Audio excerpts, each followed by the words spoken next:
Golden Child. Chapter 6. As soon as they arrived in Avani, they were escorted to private rooms to wash up and receive care. Rapunzel didn't want to be separated from Colden or Reina, but they assured her she was safe. They both had to go to their kingdoms and spread the word about what had happened and Rapunzel's return. Seeing the girl did not want to be alone with strangers, Ella offered to go with her and take care of everything. Rapunzel relaxed as Ella dismissed the group of handmaidens. Quietly, Ella helped Rapunzel bathe and brush her hair. Because of her velvet hair's length, it didn't take as long as it once did, but Ella trimmed it some more so the strands were no longer choppy. Ella played with Rapunzel's thick hair, tying some of it in a half-up hairstyle. Rapunzel found it strange that a queen diligently cared for her so casually. "How did you meet my brother?" Rapunzel asked. Ella smiled at her in the mirror as she tried another hairstyle. Rapunzel always found it relaxing when someone played with her hair. Ella was more practiced at it than Gothel, though Rapunzel didn't want to think about Gothel right now. "When we were very young. I slightly remember you as well. Our mothers were best friends, so I occasionally played with you and Edward. Things changed when you disappeared and when my mother died. Nothing was the same after that. I lived to serve my stepfamily and even became a servant at one point. It's quite the story, honestly. I never thought I would be married to Ed, but I'm happy I did. He's a good man with strong values." "I can tell," Rapunzel said, growing comfortable around Ella. The young queen settled on a braided half-up for Rapunzel's hair and then brought Rapunzel over to the elegant ball gown selected for her. Rapunzel stared at the golden dress with wide eyes. She was thankful for Ella because she wouldn't have known how to put it on.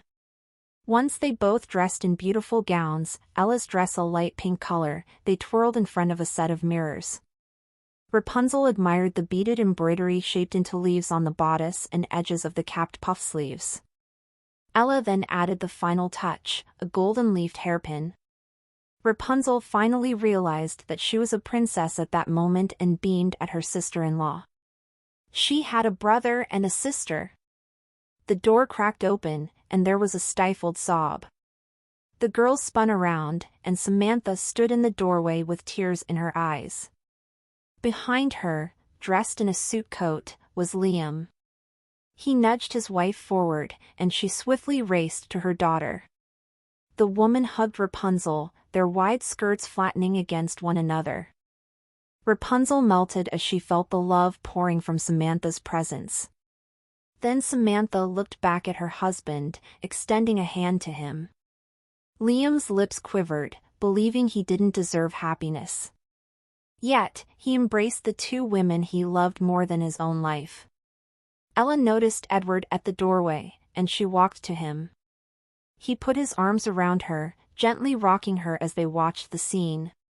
He had already spoken with Queen Beauty, and arrangements had been made to celebrate Rapunzel's return and honor the bravery of the knights and witches who helped defeat the Revolution Circle. The Circle wanted to incite war, but their plan had been averted. All charges against the Harmony Coven had been dropped. "That boy is returning, right?" Ella whispered. "Yes," he said. "Nothing could keep him away. Plus, I requested Queen Beauty to send an invitation to Duke Colden and the King of Perry to ensure the Duke's son returns." "Did Rapunzel say anything to you?" "A little, but I can tell something weighs on her heart." Edward kissed the top of Ella's head.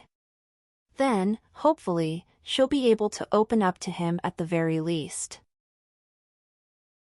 Rapunzel was overwhelmed by the crowd. She loved their energy, but the noise was so different from what she was used to. The room itself was spacious and grand, with a dome over the top, nothing like the small tower she had been trapped in. She stayed by her family's side as people introduced themselves to her. There was no way she could possibly remember all their names. She remembered Queen Beauty and King Turner simply because they hosted the celebration and held the highest station in the room.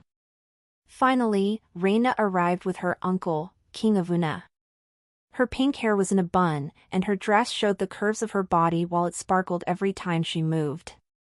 Rapunzel exchanged words with the Sea King before grasping Reina's hands. "You look beautiful." "As do you," Reina said before looking around. "Where is Colden? I thought for sure he'd be stirring trouble around here. The last time he attended a ball, he froze the floor under his cousin's feet." Rapunzel forced a smile. "I'm sure he's coming soon." Reina patted the top of Rapunzel's hand and then gestured at the other handsome men in the room. "Well, he better before you realize he's not the only guy in the world. I mean, you haven't met a merman yet." "Not this again," Colden's voice uttered. The girls looked at him as he emerged from the crowd. He was all patched up and wore a white long-sleeved shirt with a light blue vest and a matching jacket thrown on the top. His hair was neatly combed, and Rapunzel hardly recognized him, but he stared at her in a similar manner. Reina glanced between them and left with a quick wink. For the first time that night, Rapunzel left her family's side as she approached Colden. "How are you?" Rapunzel asked. Colden grinned. "Good as new. Though, my father wanted to choke me out as soon as I got home. The scars were the only thing that stopped him, but thanks to the pixies and a healing potion, I'm back to normal, wings and all." "And you?" Rapunzel looked at the ground. "Everything has changed. And, well, can we talk somewhere alone?" Colden offered her his arm. They glanced back at her family, and Ella smiled brightly at them. Edward also acknowledged their departure with a nod. Rapunzel and Colden went out into the hall, where there was room to breathe. They continued walking, wandering around the large palace. There were guards stationed here and there, but otherwise, they were alone. "I'm conflicted," Rapunzel said. "I miss Gothel, but I'm also glad she is gone." "What does that say about me, Colden?" Colden placed his hands on her shoulders as they paused on their stroll. "Rapunzel, missing the woman who raised you is hardly anything to be concerned about. The same goes for being glad she is gone. She kidnapped you and then allowed a darkness to swallow her whole." "Yes, but I was the one who suggested she should join that coven. I'm responsible for her death." Colden drew closer so he could see the brown of her eyes. "Rapunzel, do you remember what you told me? That I had been redeemed. You can be, too. Though, if you ask me, you're not responsible. At the end of the day, Gothel chose her path. She was so afraid of losing you that she walked straight into her own destruction." After hearing his words, Rapunzel felt a little better.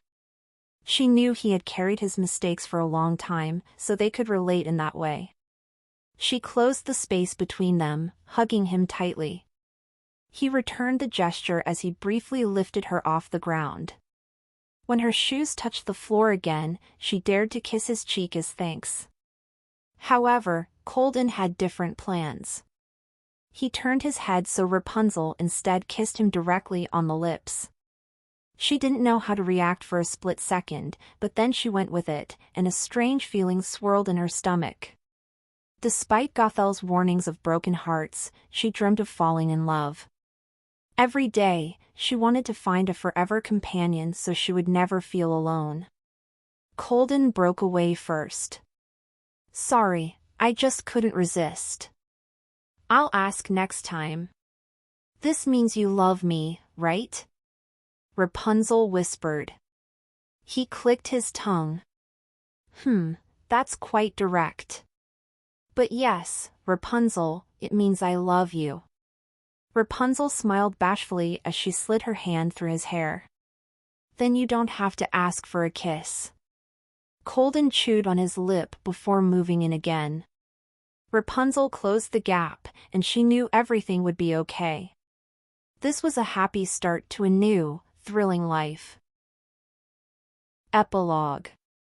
A hopeful rise of change began as righteous individuals were seated on the thrones. It was a struggle to get there, but having a semblance of peace was worth it. Ephah was renewed and more beautiful than ever. Amishi became a kingdom of true purity and headed the front of protecting magical creatures. However, the past had its consequences. Giants, trolls, dragons, and the Mushi became creatures of legend. Elves, whose numbers were decreasing as well, still pressed forward. The Dragon Lord became known to the kingdom of Terranil thanks to the wise man of old's efforts, but Terranil kept the information secret within the High Kingdoms. After a week of reconnection with his daughter, Liam returned to Ephah to fulfill his sentence. He served Ephah's royal family until his last breath. While Liam was alive, his family visited him frequently, and Samantha lived with him, working as Ephah's court painter. He was publicly forgiven by Ephah's royal family when he fought to protect their castle from all the strays that didn't agree with the alliance. During that battle, the old king passed away as a changed man. Like all kings, he was given a grand funeral. He was honored for overcoming his vengeful heart, and Samantha placed a small drawing of his hunting hound in his hands before he was buried. It was a reminder of the time they first met in the forest, a symbol of their shared journey. Paige and Turner also attended Liam's funeral with their 3 grown-up children, and Tori attended with them. They paid their respects, but Tori would leave Paige and Turner by the end of the week. She would disappear from existence as she lived a hidden life. Then, Ella and Edward had their child and 4 more after. They ruled and taught their children well, so their firstborn led fairly once he was crowned. As for Rhaena, she returned to her kingdom in Una. Then, she married a fairy from Cha-Na, which Colden found remarkably amusing. She acted as a go-between for the merfolk and fairies, but she also stirred some tension when she put on a beauty pageant to decide which race was the fairest. The fairies were not pleased with the results. Finally, Rapunzel and Colden courted under Edward's watchful eyes. Edward proved to be a protective brother, especially after Colden threw a snowball at his face. Only Ella was allowed to humiliate him. As for Ella, she approved of Colden right away and was already preparing for their wedding, asking Neriel to craft Rapunzel a wedding dress secretly. However, when things rise, we can only expect them to eventually plummet. And as we all know, the higher you go, the bigger the fall. The task is simple: savor the happy moments. This is the bittersweet truth of our existence, a truth that we must come to understand and accept. But remember, there's always a climb back up. What matters is where you end your journey. The End of History of Fictitious. Volume 2.